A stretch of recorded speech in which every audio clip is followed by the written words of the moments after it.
Bonjour et bienvenue à la Bibliothèque universitaire Tréfilerie. Alors la BU prend part pour la 5e fois à cet événement organisé par la Villa Gilet, le Littérature Live Festival, qui s'appelait avant les Assises internationales du roman. Alors cette année, on est vraiment très honorés d'accueillir Jan Carson, l'auteure irlandaise, pour son livre Les Lanceurs de Feu. Chaque rencontre avec un auteur est l'occasion d'échanges riches et variés, d'autant qu'on a un public qui est très varié. On a des lycéens, on a des enseignants, enseignantes, et puis on a un public, on va dire grand public. Donc je ne doute pas que les échanges seront riches entre vous. Voilà, quelques mots pour résumer le livre et dire quelques mots de notre auteur aujourd'hui. Donc d'origine irlandaise, Jan Carson compte parmi les voix émergentes de la scène de la littérature contemporaine, et à travers ce roman, elle nous plonge dans sa ville natale, Belfast. Au cœur de l'été 2014, sur fond de violence et d'histoire, l'auteur met en parallèle le quotidien de deux pères de famille, l'un et l'autre rongés par l'angoisse. Mêlant faits réels et fantastiques, le roman aborde les thèmes de la monoparentalité, des troubles de l'enfant, et dresse le portrait d'une ville divisée dans une société nord-irlandaise contemporaine qui porte encore les stigmates de la guerre. Haletant, surprenant, inquiétant sont sans doute les mots qui vous ont effleuré quand vous avez lu cette œuvre. The Firestarters a remporté le prix de littérature de l'Union européenne pour l'Irlande en 2019 et sa traduction française date de 2021. Alors elle est également l'auteur de plusieurs autres livres. Sachez simplement que le tout dernier, The Raptures, est en cours de traduction, donc on pourra bientôt le lire en français. Voilà, je termine en remerciant chaleureusement, dans un premier temps bien évidemment notre auteur, thank you very much for coming here today, la Villa Gilet bien évidemment, qui est un partenaire, enfin, pour lesquels on est un partenaire et avec lesquels on aborde toujours cet événement avec beaucoup d'enthousiasme. Anne Béchard-Léoté, merci beaucoup d'être présente, donc maîtresse de conférence à l'UJM, spécialiste langue et littérature anglaise et anglo-saxonne, qui pour la 3e année consécutive, je crois, va jouer le rôle d'interprète auprès de l'auteur. Le lycée Simone Veil, bien évidemment, donc ses lycéens, ses enseignants, dont Séverine Converse. Et donc un merci tout particulier aux lycéens de première 5 du lycée qui ont réalisé des lectures à voix haute de l'œuvre de l'auteur, des Lanceurs de Feu. Ces lectures sont à retrouver dans le cadre de Louis Dire sur la chaîne YouTube des bibliothèques universitaires. Donc n'hésitez pas à aller les écouter. Et puis bien sûr, merci à tous les autres qui sont venus aujourd'hui. Je vous souhaite d'excellents échanges qui seront, je n'en doute pas, variés et riches. Merci à tous.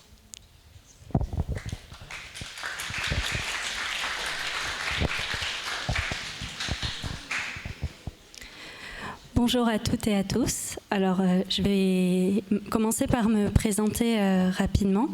Je m'appelle Laura Ostrenko. C'est moi qui vais modérer la rencontre aujourd'hui. Donc, ce que je vais vous proposer de faire, c'est que nous allons avoir une discussion d'à peu près une demi-heure avec Jan Carson. Et ensuite, on gardera une demi-heure pour vos questions, pour équilibrer un petit peu ce temps. Je suis étudiante en lettres modernes à l'ENS de Lyon. J'ai fait avant ça des études de lettres, de philosophie et de théâtre. Donc voilà, c'est un peu pour me situer, parce que quand on lit depuis un endroit. Et voilà, c'est depuis cet endroit-là que je lis. Et Jan, j'ai commencé à lire votre livre, et j'aimerais bien commencer par le début, en fait, par ce que vous mettez en exergue, à savoir la définition du mot sirène, qui a une importance toute particulière dans le livre. Et j'aurais aimé savoir pourquoi vous avez choisi ce motif-là de la sirène dans votre roman.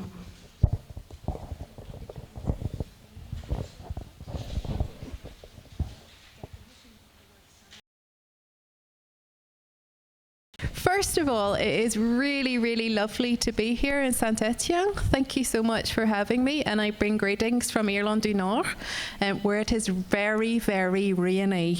So I'm very jealous of the lovely weather here.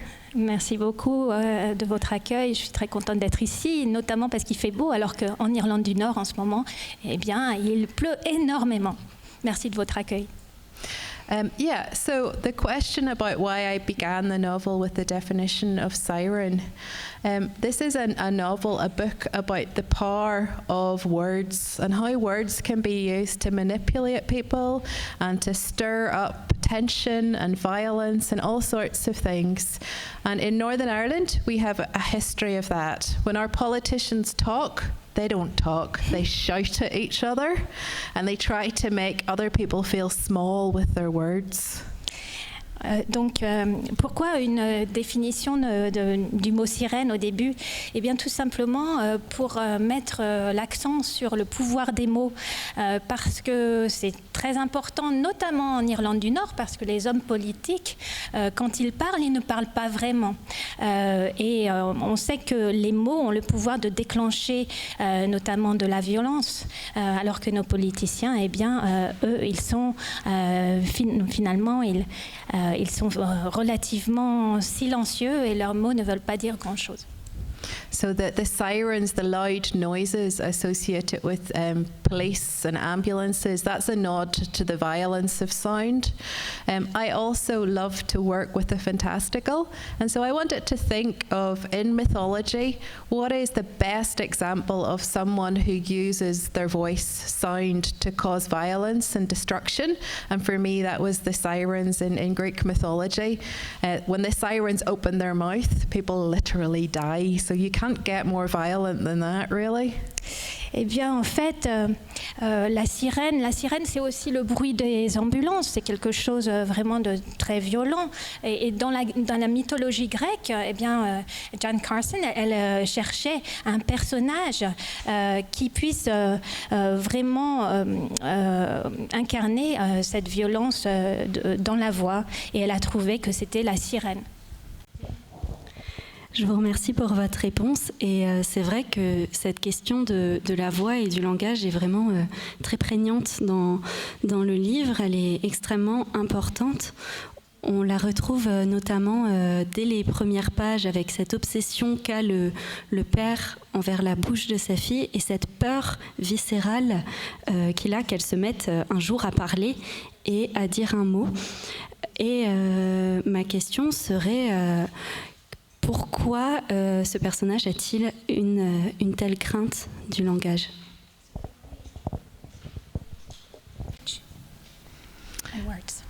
I think Jonathan is afraid of language for two reasons. First, there's the context of Northern Ireland, where I think he's aware, like I'm aware, of how words have been used to separate us. So in Northern Ireland, the first thing you ask is, what is your name? And if someone is called William, you know they're a Protestant. If someone is called Sinead or Siobhan or Liam, you know they're a Catholic. And that separates them. So all of our schools are separated into Protestant, Catholic. All of our government housing areas, Protestant, Catholic. So Jonathan knows that words can be used very destructively to divide people.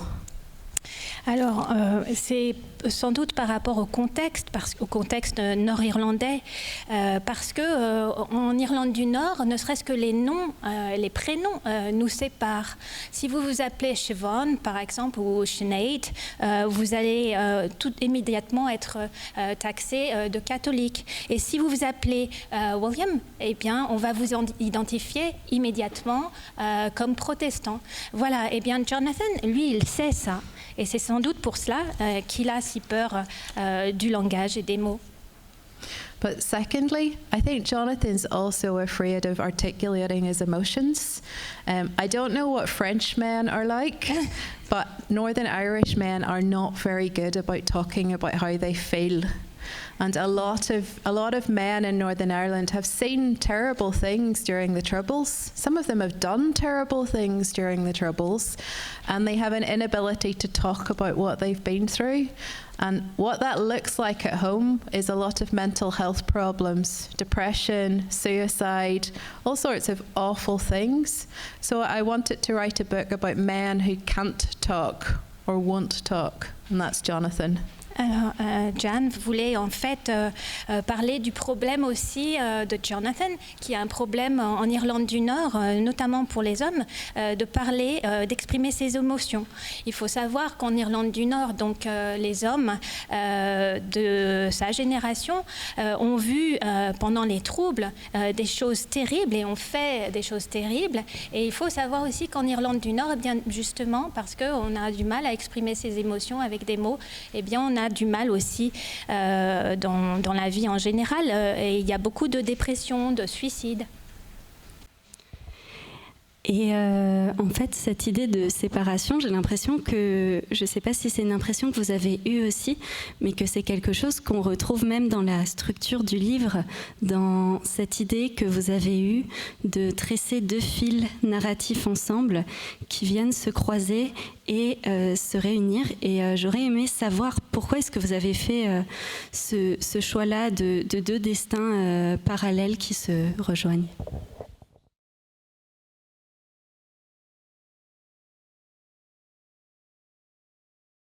Lives are different. Why two? Okay, there are two narratives in the novel, Jonathan and Sammy. And there are also some other narratives. There's a group of young people called the Unfortunate Children who we get to meet as well. And I wanted to do that because there's not just one story of what happened in Northern Ireland. Everybody has a different perspective. And the novel opens with the phrase, "This is Belfast, this is not Belfast." Because in Belfast, there is no such thing as the truth. There's just different perspectives on what happened. So whenever I explore lots of different angles, I get to tell those stories. I'll pause there. Ah oui. Donc effectivement, il y a deux récits de forme de narration, de personnages, mais aussi il ne faut pas oublier qu'il y a les enfants infortunés, les enfants d'infortune, qui montrent justement qu'il y a toutes les perspectives dans le récit. Il n'y a pas qu'une vision de l'Irlande du Nord. Et d'ailleurs, je vous rappelle qu'il y a, donc dans le roman, ça commence par « c'est Belfast », voilà, ceci est Belfast, et de l'autre côté, ça c'est pas Belfast. And I think a lot of people think that the story of the Troubles has been told. It's been covered in film and books, and we don't need to hear it anymore. But a lot of the perspectives haven't been explored yet. So the story of what it was like for women in the Troubles, what it was like for people from the LGBTQ+ community, what it was like for teenagers.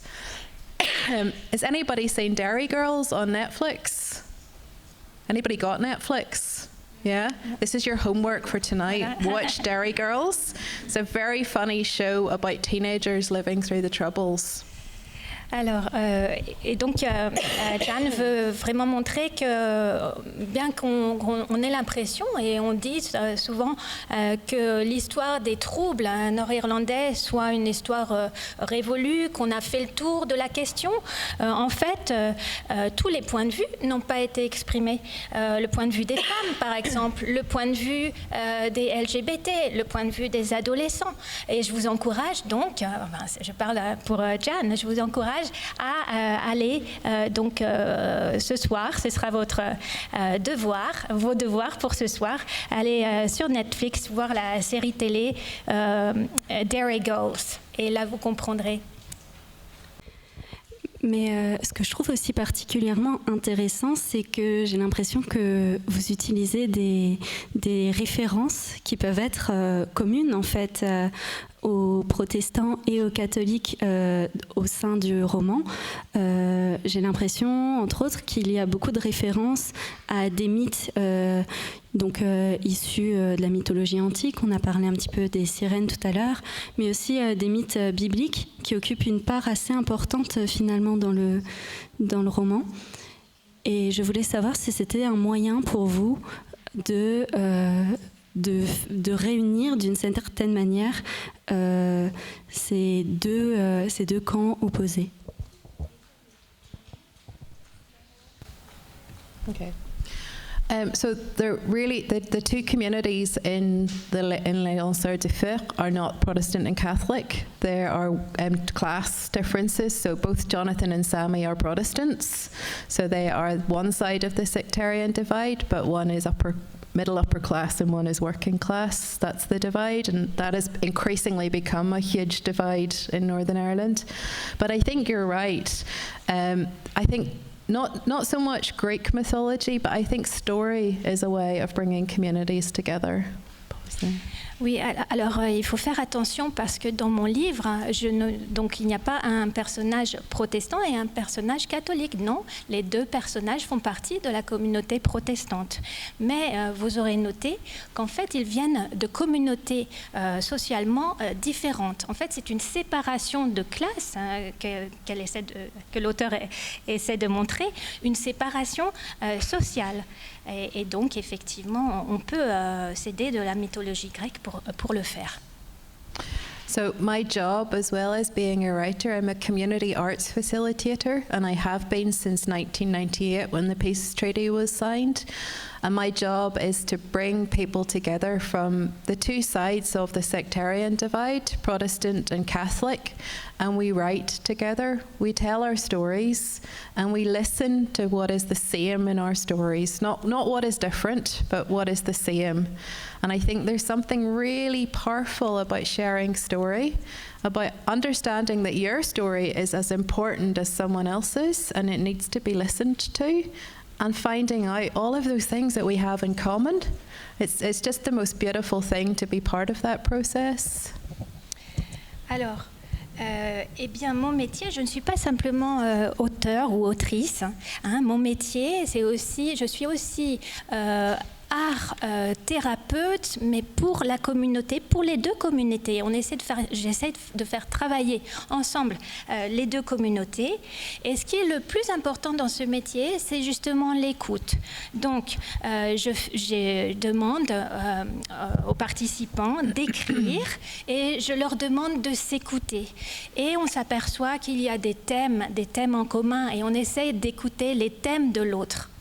So for the last 2 years, I've worked with women from the Falls Road, which is Catholic, and the Shankill Road, which is Protestant. And after 2 years, a lady told the story for the first time of how her son had been shot dead by paramilitaries. And the first person who got up and gave her a hug when she started to cry was a lady from the Catholic community. And she had also lost a family member. And it didn't matter who had killed the family member, they were brought together by their grief, and it was really beautiful to watch that, the sharing of shared stories. Sorry. Alors, ces 2 dernières années, j'ai travaillé par exemple avec des personnes de 2 rues différentes, Falls Road et Shankill Road. Yeah. Falls Road, c'est catholique et Shankill, eh bien, c'est protestant. Et dans mon groupe de parole et de travail, eh bien, il y avait une personne qui nous a livré un récit très émouvant. Un récit, c'était une personne protestante, une femme qui avait perdu son fils, dont le fils avait été tué par des groupes paramilitaires. Et elle nous a dit qu'elle était très touchée parce que la première personne à être venue la consoler, eh bien, était une catholique. C'est très intéressant parce qu'en fait, vous avez des activités très variées en dehors de l'écriture. En fait, j'aimerais bien savoir dans quelle mesure ces activités hors de l'écriture en fait, vont venir vous inspirer et imprégner votre travail. Being inspired by your work? Yeah, exactly. My French is getting better. Absolutely. So Sammy in Les Lanceurs du Feu, Sammy is entirely inspired by men that I've met doing community work. I get to do writing projects with lots of older men, some of whom are ex-paramilitaries, some have lost people, and I made up Sammy from little bits of all of those people. And he's so recognisable. If you have ever been in Belfast, you will have seen lots of people like Sammy. Alors effectivement, donc dans le roman, il y a le personnage, un des personnages principaux, qui s'appelle Sammy. Eh bien lui, il est totalement inspiré de personnes avec lesquelles j'ai travaillé, des personnes un peu plus âgées, des personnes d'âge mûr, qui ont une activité paramilitaire importante. Et à Belfast, vous en voyez plein dans la rue, comme ça, des personnes donc d'âge mûr qui ont connu ces troubles et qui ont été impliqués dans ces troubles. The other thing that I love about community work is they don't take me very seriously. So it's lovely to come here and pretend like you're a famous author and you're very successful. And then you go back to work with real people in Belfast and they make you feel like this, like a real person. And I love that. I want to be part of a community and ground it in that community. And to write about the place, I need to be part of the place. So that is why I continue with the community work. Eh bien, en tant que travailleur social, donc à Belfast, je suis une personne de toute petite importance. On ne me prend pas au sérieux en fait, et ça me fait tout drôle d'être reçue ici parce que ici on me reçoit comme quelqu'un d'important. Mais moi, j'ai besoin dans ma communauté justement de travailler avec ma communauté. J'ai besoin de ça. J'ai besoin d'en faire partie. Et c'est particulièrement intéressant parce que finalement le personnage de Jonathan, c'est un personnage qui a du mal à s'inscrire dans une communauté et qui est aussi un petit peu à côté, qui est un petit peu en marge, qui a des difficultés à communiquer. Et est-ce que c'est aussi quelque chose qui vient de votre expérience ?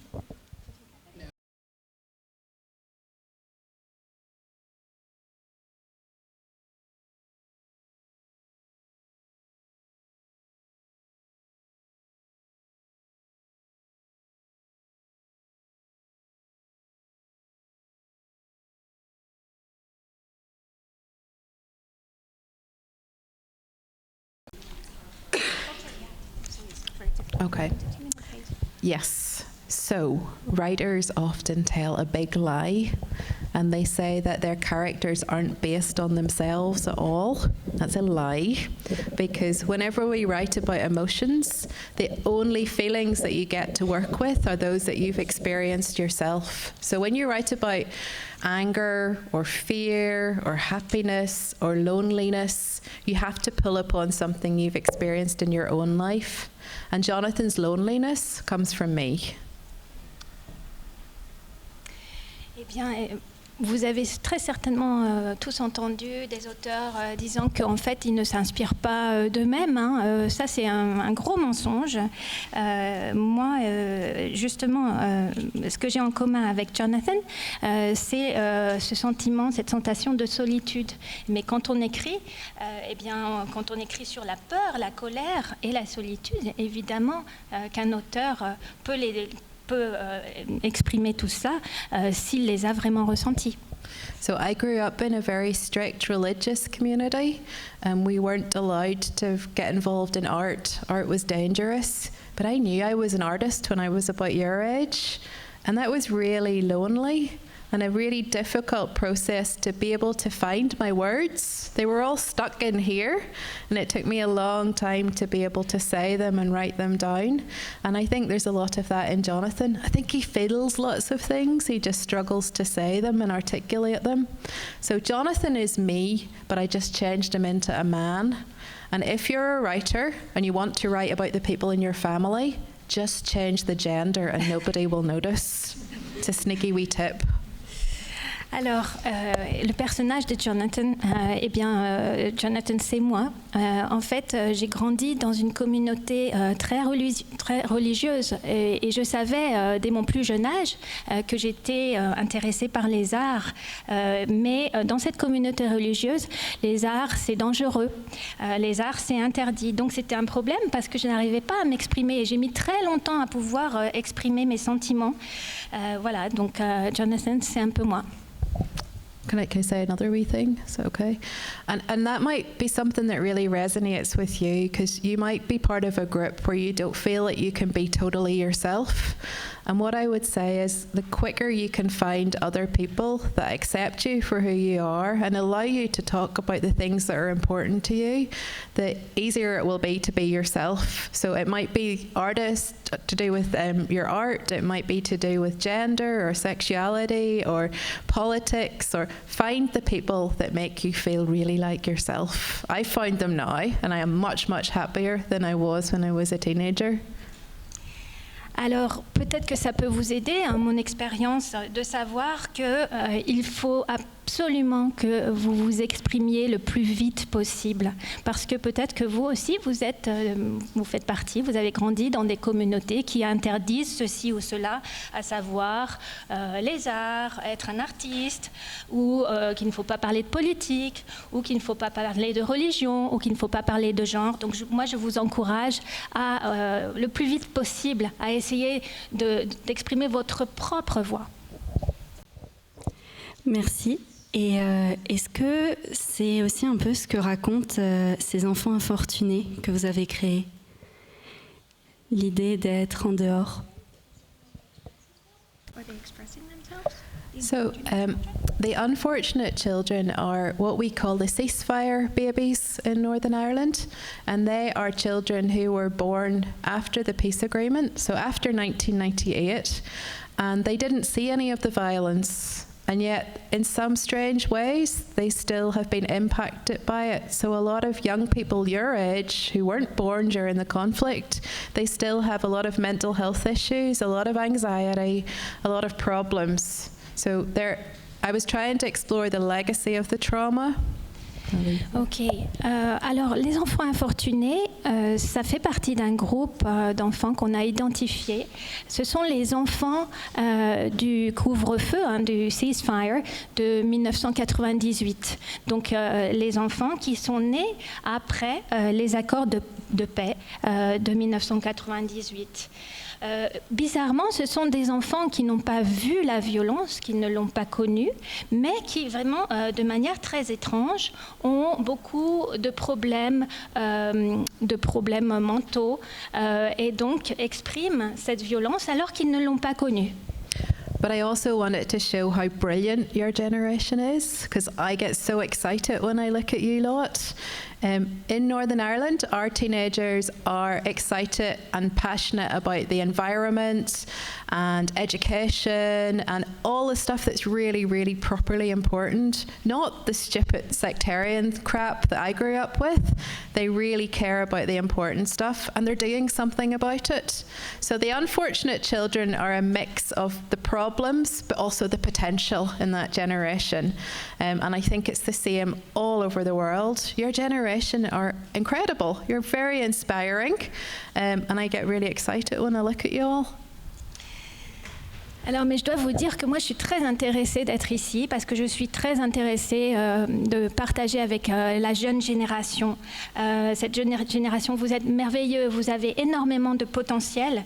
Et à Belfast, on s'aperçoit qu'il n'y a pas simplement les enfants infortunés, il y a aussi tous ces jeunes qui sont pleins de vie et pour lesquels l'éducation, la culture est extrêmement importante. Et vous, voilà, je suis très contente d'être ici, de voir que ici aussi et dans le monde entier, en fait, la jeune génération a ce potentiel incroyable de changer les choses. Avant de venir, j'ai un petit peu lu vos travaux qui ont été publiés sur le site de la bibliothèque. Et j'ai remarqué que vous aviez été très sensible à la dimension fantastique du roman, donc cette idée un petit peu de réalisme magique avec des touches de magie qui viennent s'insérer dans un roman pourtant réaliste. Et j'aurais aimé savoir, Jen Carson, pourquoi vous avez choisi, donc vous nous aviez dit que c'était quelque chose qui vous plaisait finalement, le fantastique, mais pourquoi avoir choisi particulièrement dans ce roman-là, pour traiter ce sujet-là, pour raconter ces enfants-là, pourquoi avoir choisi ce mode d'écriture ?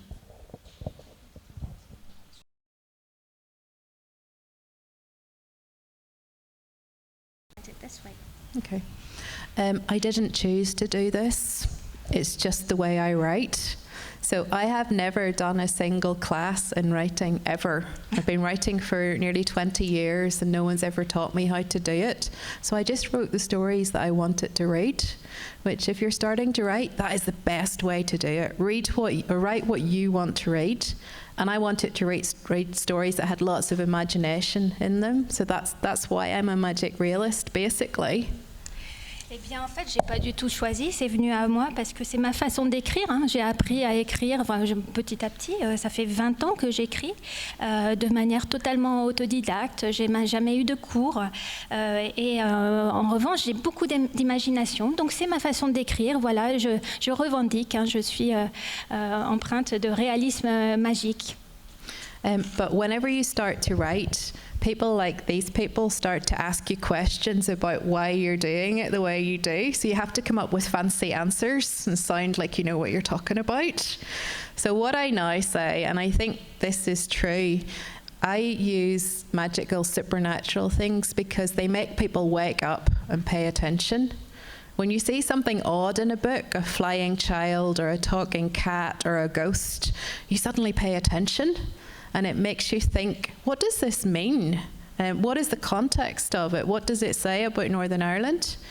And I would much rather have readers who are asking questions than they know all the answers in my books. I want you to leave not knowing what the book's about, so you keep thinking about it.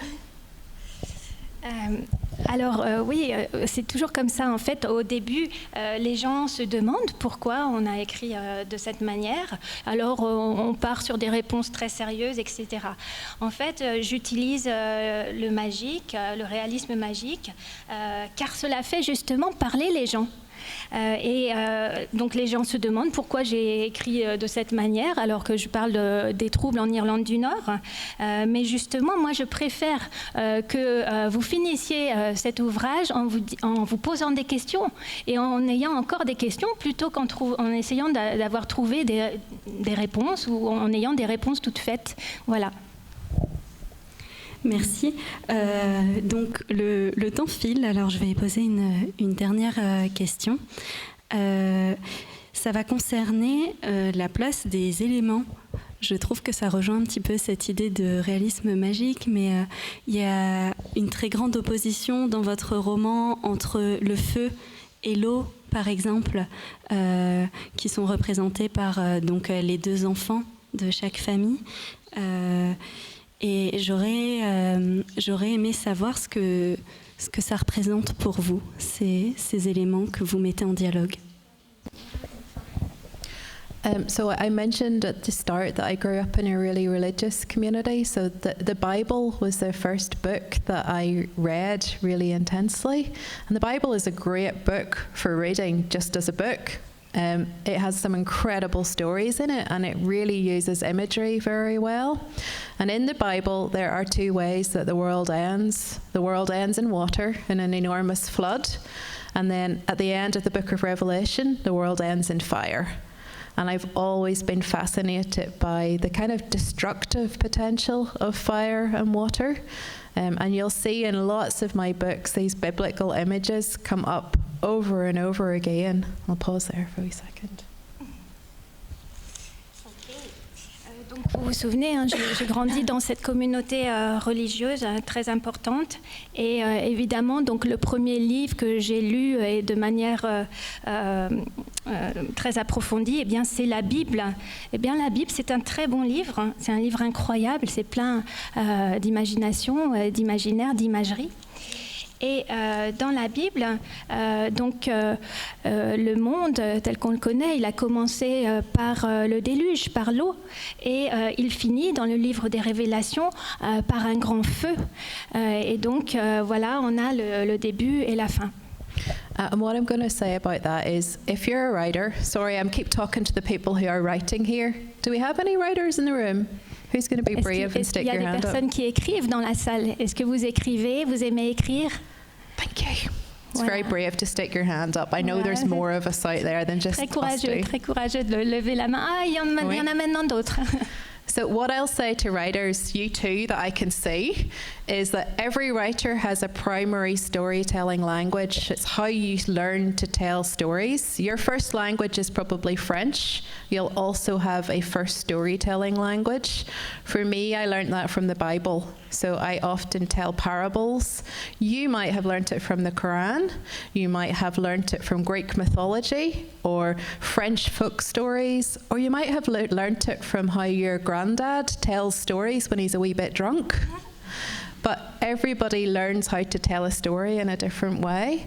And one thing about being a writer is becoming comfortable with that's the easiest way for me to tell stories because it's how I learned to do it first. Alors, je vais donner des conseils aux personnes qui écrivent en particulier, et j'ai fait que m'adresser à eux en fait depuis le début. En fait, on a bien sûr une voix propre quand on écrit, mais on écrit aussi à partir d'une première langue qu'on a entendue quelque part. Ça peut être dans la Bible, ça peut être dans le Coran, ça peut être dans la mythologie grecque, ça peut être par le biais de votre grand-père et de sa façon de parler, de sa façon de vous raconter des histoires. Et donc, il faut peut-être identifier justement cette langue qui vous a été passée pour essayer d'obtenir votre voix propre. And I want to finish with this. It is super important that you all know that your way of telling stories is just as good and just as beautiful and just as true as people who tell stories in a really fancy way with big words. So learn to get comfortable with your own language. I have a funny accent and I use words in my stories that are local to where I'm from. And people don't always understand them, but I'm really proud to use those words. And I want you all to know that the way you talk and think and express yourself is just as valid as everyone else's way of doing it. Et donc, il est très important de savoir et d'être convaincu que votre manière d'écrire est tout aussi importante que celle de quelqu'un d'autre, de plus reconnu. Moi, j'ai une façon de parler, vous l'avez entendu, qui est particulière. J'ai un accent important. J'utilise des petits mots comme oui, très important, qui me semblent très importants. J'en suis fière et je le revendique. Voilà. Donc, il faut être fier de votre façon d'écrire et de votre façon de parler.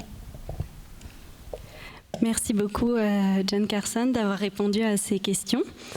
On va maintenant vous laisser la parole et l'occasion de dialoguer pendant une demi-heure à peu près avec Jen.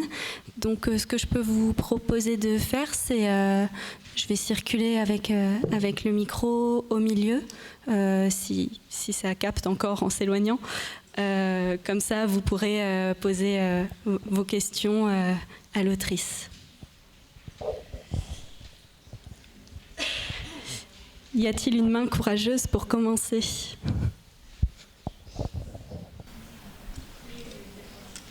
You can ask me absolutely anything. Demandez-moi n'importe quoi.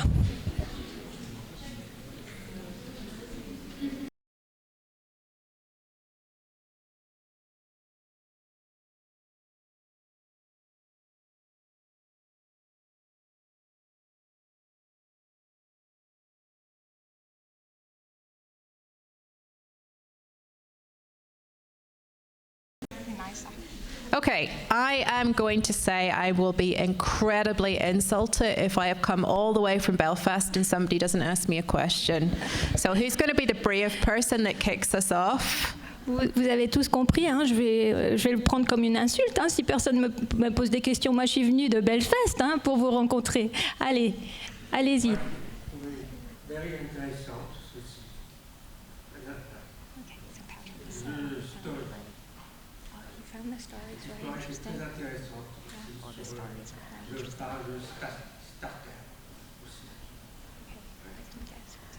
Merci, Patrick. Thank you. I feel like you really want to ask me a question.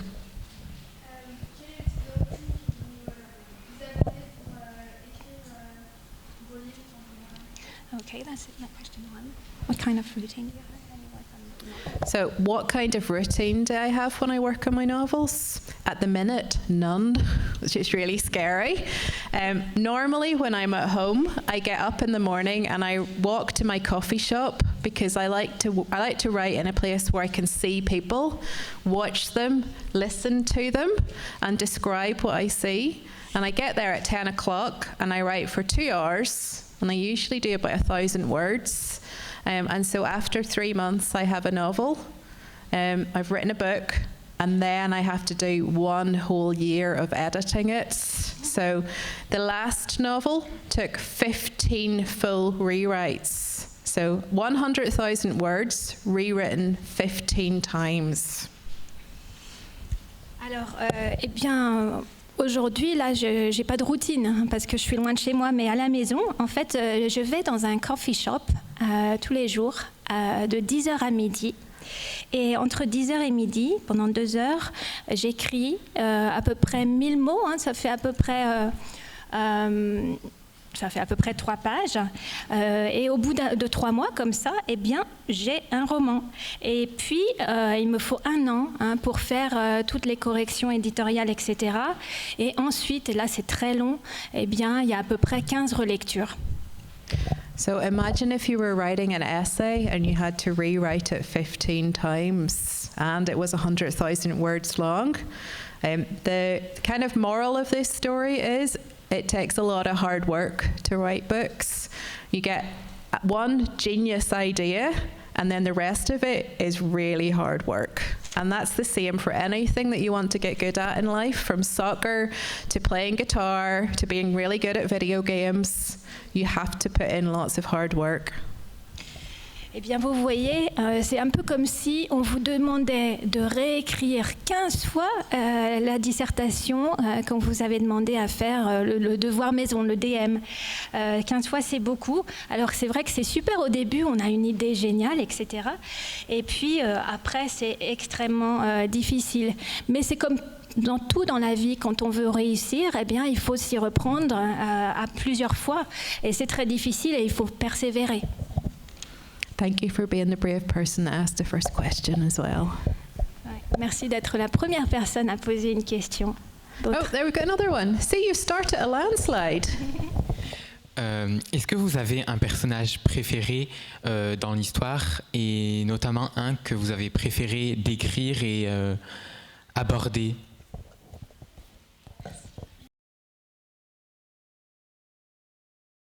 Oh, in my novel? Do you know, I probably should say Jonathan because he's me, but I really love, do you know the character Ella Penny, the little girl who can't fly but has wings? She's my favourite because she is a little bit of me as well. So my parents don't approve of me writing. They want me to do lots of other things, and they cannot seem to look at me and see that I have a gift. And that's the same with Ella Penny. She has a gift, but her parents can't seem to see it. So I'm very fond of Ella because she just gets on and does it anyway, which is kind of what I've tried to do. Eh bien, bien sûr, Jonathan, c'est moi, mais il y a un autre personnage dans le roman que j'aime particulièrement. C'est Ella Penny, vous savez, la petite fille qui a des ailes. Donc, pour moi, c'est un personnage important. Pourquoi ? Parce qu'elle est un peu comme moi, c'est-à-dire qu'elle a un talent particulier, mais ses parents ne le reconnaissent pas. C'est un peu comme moi, hein. Donc mes parents n'approuvent pas du tout que je sois écrivain. Donc, voilà, j'ai une affection particulière pour ce personnage-là. Let's see. Ah.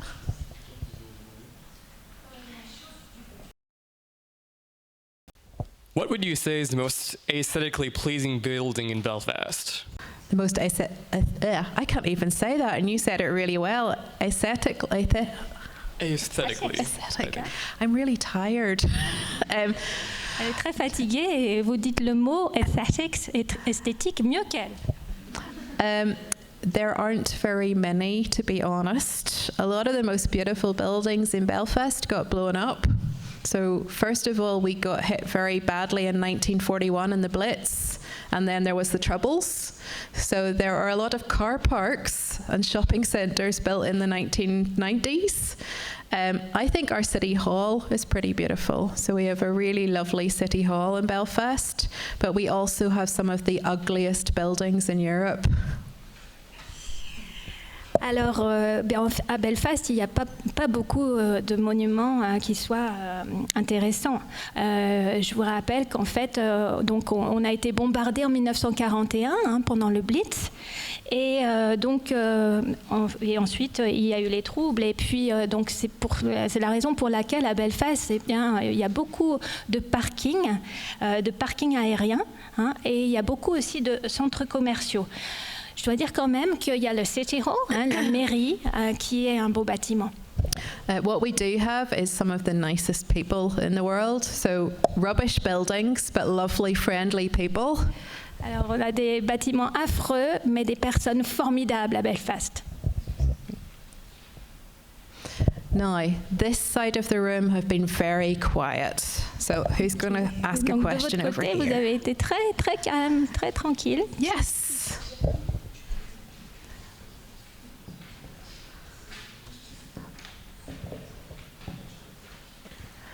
As a woman, do you find it easier to write on the perspective of a woman or a man? Okay, so do I find it difficult as a woman to write from the perspective of a man? Yeah. En tant que femme, est-ce que c'est difficile d'écrire du point de vue d'un homme?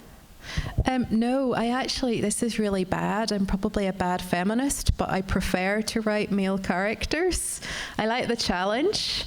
I think they're really good fun to write. But I also find when I'm writing about women, I feel like there's an expectation that I will know what it's like to be a woman. And I obviously do. But it's only one version of being a woman, and there are so many different kinds of being a woman. So I often prefer to write men or children. So my new novel, it's an 11-year-old girl, and that was really fun to write as well. So I like to make things up, so play around with things.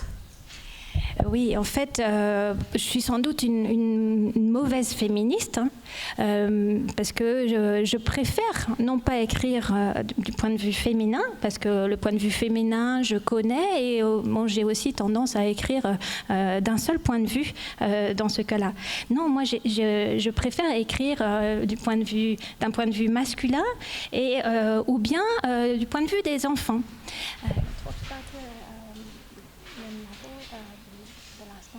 The Raptures. Yeah, The Raptures. I don't know how it's translated in French, but never mind. What did you say? Sorry. It's narrated by an 11-year-old girl. Ah oui, et d'ailleurs dans mon dernier roman, The Raptures, alors je ne sais pas quelle est la traduction du titre pour l'instant, donc c'est la protagoniste, en fait, c'est une jeune fille de 11 ans. And I'll also say there's a big argument in literature that writers should only write what they know. So women should only write women. You shouldn't write anybody who's a different class or ethnicity, and I think that's rubbish, because writers have imagination. But I also think if you're going to do that, you do it with lots of research and respect. And there are people who write about Northern Ireland who've never been there, who get all the details wrong, and I find that really offensive. So if you're going to write from the perspective of a dog, make sure you do your research into what it's like to be a dog.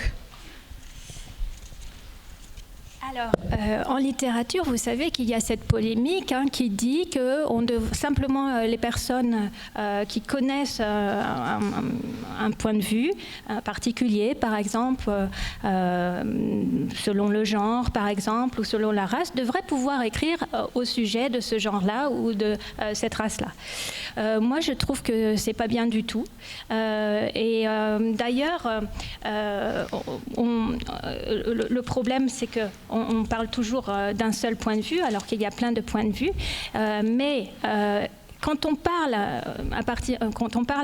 d'un sujet qu'on ne connaît pas bien au départ, il faut faire énormément de recherches, il faut faire beaucoup d'enquêtes. Il y a plein de gens qui parlent des problèmes d'Irlande du Nord, qui écrivent sur l'Irlande du Nord et en fait qui n'ont pas fait de recherche assez approfondie et qui ont tous les mauvais détails. Attention, si vous écrivez par exemple du point de vue d'un chien, si votre protagoniste protagoniste est un chien, eh bien, attention, il va falloir vraiment faire beaucoup d'enquêtes et de recherches sur les chiens.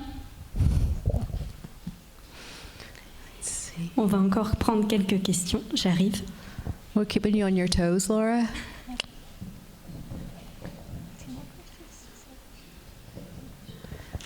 Est-ce que vous avez quelque chose en particulier pour trouver votre inspiration?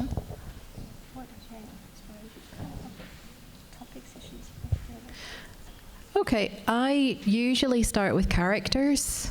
So it's usually the characters who come to me before the topics. So the character of Sammy came to me quite early on, and then I began to think about kind of what might be the world that Sammy would be part of and what might be the issues in there.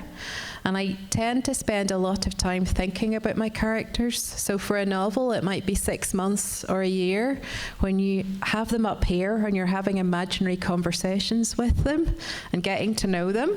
And until they feel very real to you, you need to wait till then, until you start to write. Alors, pour moi, c'est d'abord les personnages avant le sujet, avant la thématique. Le personnage dans Les Lanceurs de Feu, le premier personnage qui m'est venu, c'est Sammy. Sammy, petit à petit, j'ai voulu savoir dans quel monde il évoluait, quelles étaient ses problématiques, ses problèmes. En fait, je passe à peu près 6 mois à avoir des conversations intérieures avec mes personnages, des conversations imaginaires pour pouvoir les appréhender au mieux et pour pouvoir vraiment faire le tour de chaque personnage. Yeah, if you ever see me in Belfast, it always rains in Belfast, so I have a coat with a big hood, and I walk around the streets talking to myself, and that's how I'm getting into the characters. I walk around the neighbourhood that they live in and try to imagine what their voice sounds like. And I often meet friends and they say, "Oh, I saw you yesterday. I was going to say hello, but you looked really angry." So apparently I look a bit crazy when I'm doing that, but that's what I need to do to write a book. D'ailleurs, si un jour vous venez me voir à Belfast, vous verrez, je porte très souvent un manteau avec une capuche parce que je me cache, parce que dans les rues de Belfast, je vais là où mes personnages évoluent et donc j'ai des conversations avec ces personnages et donc je me cache parce que je parle toute seule. Donc une fois par exemple, il y a une personne qui m'a dit « Oh mais je t'ai vu l'autre jour, mais tu avais l'air vraiment en colère ».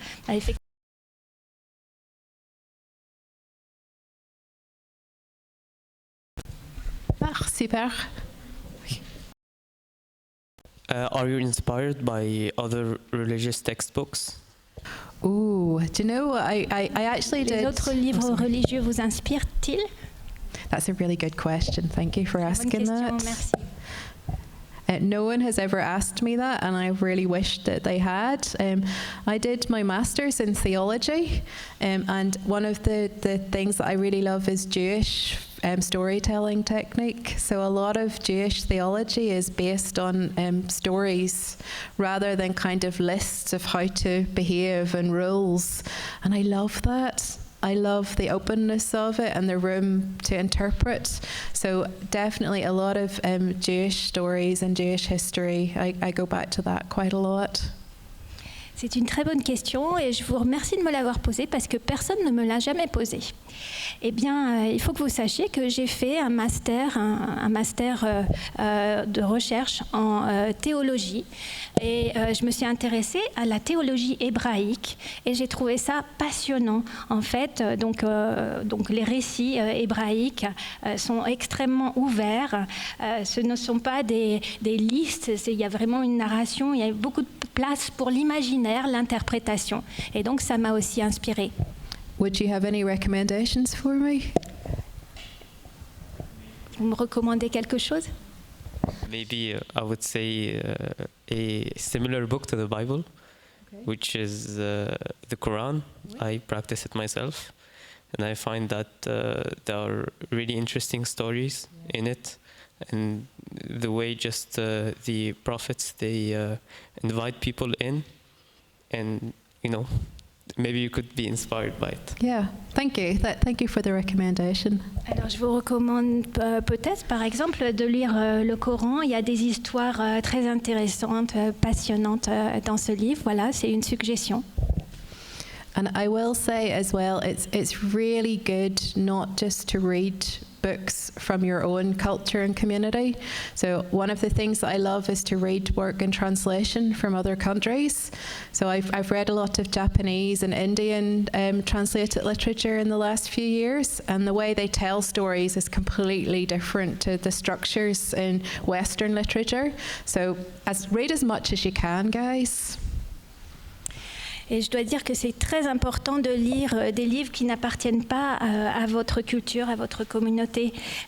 Donc en ce moment, par exemple, je lis beaucoup de récits japonais, coréens. C'est extrêmement important et c'est extrêmement important de lire ces livres qui ne sont pas directement dans votre univers. How the story of Mark, the fact that he's the fire starter came out of your mind. Oh, do you want to translate that? Ah oui, comment avez-vous pensé au personnage de Mark qui est un des lanceurs de feu, dans le roman? Right. I really wanted to write a super evil character. I hope you can understand I'm quite a nice person in real life. I'm not a mean person. But when you get to make stories up, you get to let out your inner awful person. And I really love writers like Stephen King. Any Stephen King fans? Love Stephen King. I love Dracula. Dracula was one of my favourite books growing up. And so I wanted to have a go at writing a character that was thoroughly awful and horrible. And Mark was a lot of fun to write. But a lot of my friends, when they read him, they were like, where did that come out of you, Jan? They thought it was kind of uncharacteristic. But I'm going to write a lot more violent, evil things, I think, now, because it was so fun. Alors, oui, effectivement, Mark, c'est justement un affreux personnage et je voulais écrire justement quelque chose au sujet d'un affreux. J'espère que vous avez compris. En fait, moi, je suis une personne relativement gentille. Donc, c'est peut-être étonnant, mais j'aime beaucoup Stephen King, par exemple. Quand j'étais jeune aussi, j'ai lu évidemment Dracula. Et c'est vrai que mes amis m'ont aussi posé la question. Hein, ils m'ont dit, mais où t'as trouvé ce personnage affreux? D'où ça te sort? Effectivement, c'est très bizarre, mais je vais continuer dans cette voie. Were you moved by other historical events, and maybe do you want to make this an inspiration for another novel that you might write? Do you want to translate it? Ah oui, par rapport aux faits historiques, donc quand vous écrivez sur des faits historiques et que vous les mélangez au surnaturel, est-ce que vous allez pardon, j'ai pas bien entendu. Est-ce que vous allez continuer dans cette voie, les faits historiques, c'est ça? En quelque sorte, étant donné que vous avez été inspiré par un fait historique, donc en rapport évidemment à votre histoire personnelle, est-ce que vous comptez vous inspirer peut-être d'autres faits historiques, peut-être d'autres pays ou qui sont arrivés à d'autres gens et vous en inspirer donc pour écrire de nouvelles histoires? Thank you. Thank you. Yeah. One of the things that I write as well is short stories, and I have lots of short stories that are inspired by different things that actually happened, mostly in Northern Ireland because that's the history that I know the best. But I also, when I travel, I quite often like to pick up little stories from places where I am and play with them. I think if I was going to write a novel, I'd have to do an awful lot of research if it wasn't the history that I know, and I'm very lazy. So I tend to write about what I know very well. But I don't know, maybe I might. Yeah. Alors, peut-être, vous savez, je suis très paresseuse et ça prend beaucoup de temps, comme je vous ai dit, de trouver une thématique. Alors, j'écris aussi des nouvelles, il est vrai, donc elles sont plus courtes. J'écris surtout des nouvelles sur l'Irlande du Nord, mais c'est vrai que quand je voyage, j'écris aussi des nouvelles. Donc, peut-être qu'un jour, ça m'arrivera d'écrire sur des faits historiques d'autres pays. On va prendre une dernière question, je pense, si ça vous va. Ouh là là, mais il y a plein de dernières questions. Il y avait d'abord... Ah, je ne sais pas, dites-moi.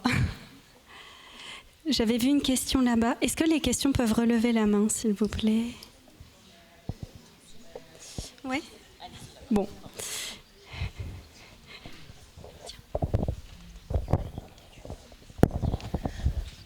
Dans votre livre, vous avez parlé de l'histoire de Jonathan et de sa fille Sophie. Est-ce que vous feriez un autre livre dans lequel Sophie est le personnage principal et peut-être avoir un point de vue féministe?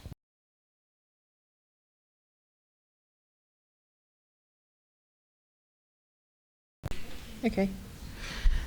Do you know what? In the new novel, The Raptures, there's a lot of Sophie in the characters there. The narrator there is called Hannah, and she's kind of like a grown-up version of Sophie. She's a little bit older. This is the other trick that writers do. They recycle their characters a lot. So if you find a character that you really love and you want to spend more time with them, you can change their name, you can make them a little bit older, you can put them in a different town, and you can continue to write their story. So I probably only have about 6 characters. I just keep recycling them around all of my stories. Alors, dans le dernier roman que j'ai écrit, donc The Raptures, il y a ce personnage qui s'appelle Hannah. En fait, c'est un petit peu une Sophie qui serait devenue adulte. Vous savez, les écrivains, ils font beaucoup ça. En fait, ils recyclent leurs personnages. Et surtout quand ils aiment ces personnages-là. Effectivement, vous pouvez continuer, par exemple, en donnant à ce personnage un autre genre, vous pouvez donner à ce personnage un autre âge, etc. Et comme ça, vous continuez avec ces personnages que vous aimez. Donc on va finir avec une dernière question pour après vous permettre, si Jan Carson est d'accord, de faire signer vos livres rapidement avant qu'on retourne prendre notre train. Voilà. My question is more about the writing process. I was wondering if there was anything you had to rewrite in the book, elements in the story or characters. I'm laughing because you said anything, all of it, all the time. So you want to see my house after I have an editor called Alice, and when Alice sends back my edits, I print the whole book out and then I chop it up with scissors and I start moving it around and crossing out bits and writing over it, and it's a mess. And I usually cry quite a lot at that stage as well, because I think this book is never going to fix itself. And the scary thing is it usually does. I've done it 7 times now, and every time the book has fixed itself eventually. But there's so much of the writing happens in that editorial process where you rewrite and change and take things out. There was 20,000 words were taken out of this novel from the first draft to this. Alors en fait, donc sur ce procédé d'écriture sur lequel vous m'interrogez, vous devriez venir à la maison, vous verriez que c'est vraiment le bazar. Parce que Alice, mon éditrice, m'a fait enlever 20 000 mots du premier jet de ce roman. 20 000 mots, c'est énorme. Et voilà, j'en suis à mon 7e roman et je me dis toujours, mais mon Dieu, comment faire? Parce que je dois couper mon premier jet, etc. Et à chaque fois, c'est la même chose. Et je me dis, je ne vais jamais y arriver. Et en fait, à la fin, j'y arrive toujours. Merci beaucoup, Jan Carson, d'avoir pris ce temps de rencontre avec nous tous et nous toutes. Est-ce que vous seriez d'accord pour éventuellement dédicacer quelques livres si les personnes présentes en ont envie? Oui. Can I say a big thank you to all of you? You all listened incredibly well, and those were some brilliant questions. I've been interrogated by very difficult authors, and you lot did just as good a job as that. So thank you so much for having me. Merci infiniment. Voilà.